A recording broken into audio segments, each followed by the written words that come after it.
want to go ahead and get to your top story this morning. The countdown is on at the state capitol. Here's a live look in St. Paul. It's quiet right now, but lawmakers are set to get back to work at 11 o'clock this morning. So today is the official end of the regular session for the Minnesota House and Senate. But there is still plenty of work to be done. They have until 11:59 tonight to come to an agreement. And as we learned from the leaders of the two parties, that agreement is going to come at a high cost to both sides. Our Barrett Leone joining us from the live desk this morning because, Barrett, there are still some really big budget bills that need to pass today. Yeah, there sure are. We're talking taxes, transportation, K-12 education, to name a few. They also have to pass the controversial part of the budget compromise that will remove undocumented immigrant adults from a state health coverage program for low-income people. But that's drawing fierce pushback from many DFL lawmakers. So lawmakers worked over the weekend to pass as many bills as they could that would piece together the next two-year state budget. They managed to approve funding for agriculture, housing, and veteran issues. And they also approved a public safety and judiciary bill that includes the plan to shutter Stillwater Prison by 2029. DFL and GOP leaders told WCCO they will continue their work today, but they will go into overtime. Right now, we are really working hard to get our work done, but as it looks, there will be a very short special session to finish up the last few things that need to be done. We're about 5 days ahead of the 2019 schedule, so my hope is that we can be done with that one-day special session before Memorial Day weekend. So yes, leaders are back in talks this morning, but a special session looms. Coming up in about a half hour, though, we'll talk about how often overtime happens and why. All right, our Barrett Leone reporting. We'll stay tuned for those updates. So former President Joe Biden and his family say they are reviewing treatment options. This after he was diagnosed with an aggressive form of prostate cancer that has now spread to his bones. In a statement, the Biden family says the diagnosis came after doctors found a nodule on his prostate when he was seen for increased urinary symptoms.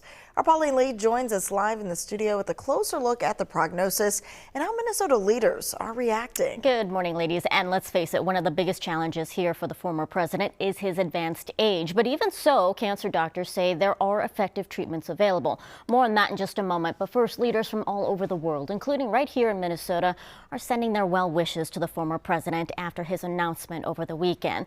Let's take a look at a couple of those. Former Democratic vice presidential candidate and Minnesota Governor Tim Walz said on X, "Gwen and I are praying for President Biden and his family. A truly decent man and a friend.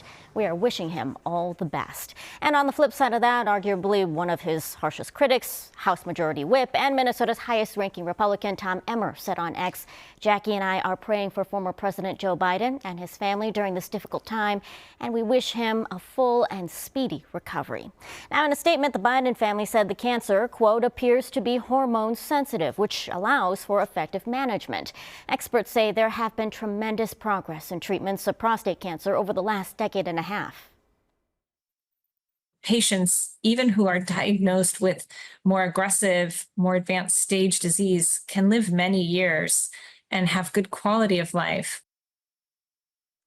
Now, the former president's announcement comes as a new book detailing concerns over his health towards the end of his time in office is set to be released tomorrow. But either way, whatever he decides, it's going to be a long road ahead for the former president, Shayla. Absolutely. We'll stay tuned on updates about his condition. Our Pauline Lee reporting.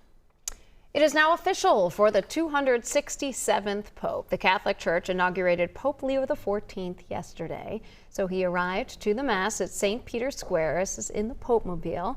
More than 200,000 people were there, including Vice President J.D. Vance, Secretary of State Marco Rubio, and Ukrainian President Volodymyr Zelensky. Now, in his first address, Pope Leo gave a message of healing, and he called for a just and lasting peace in Ukraine.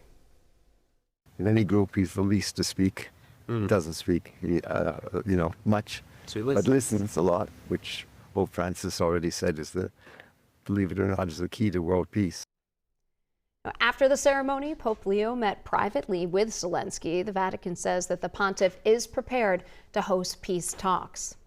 And shots may not be firing in the trade war between the U.S. and China, but the dust hasn't quite settled. A closely watched consumer sentiment index out of the University of Michigan shows Americans are not quite feeling optimism. The survey shows roughly 50% of Americans aren't feeling good about the economy, and that's a near record low. Adding to those feelings of concern, a new report shows the UN has downgraded its forecast for GDP growth. So it now predicts 2.4% globally. but 1.6% in the U.S. this year. But experts say it's not all bad, that growth is growth, and they do see some signs of hope. Egg prices are down, and lowering the tariff levels on Chinese imports will help the inventory levels. Still, though, the Fed Reserve Chair Jerome Powell says the year interest rates could remain high because of concerns about supply chains and inflation. We may be entering a period of more frequent and potentially more persistent supply shocks, a difficult challenge for the economy and for central banks. Globally, this economic worry is causing some serious problems in some developing nations. Leaders in Africa are warning that the economic chaos of 2025 is sending shockwaves through dozens of countries. Many of them will actually have a decline in their foreign reserves. Now, when that happens, the implication has to do with what happens with their domestic currencies. Now, those domestic currencies are suddenly going to weaken. So the head of the African Development Bank says what needs to happen to calm the volatility is to increase trade with the U.S., not decrease it.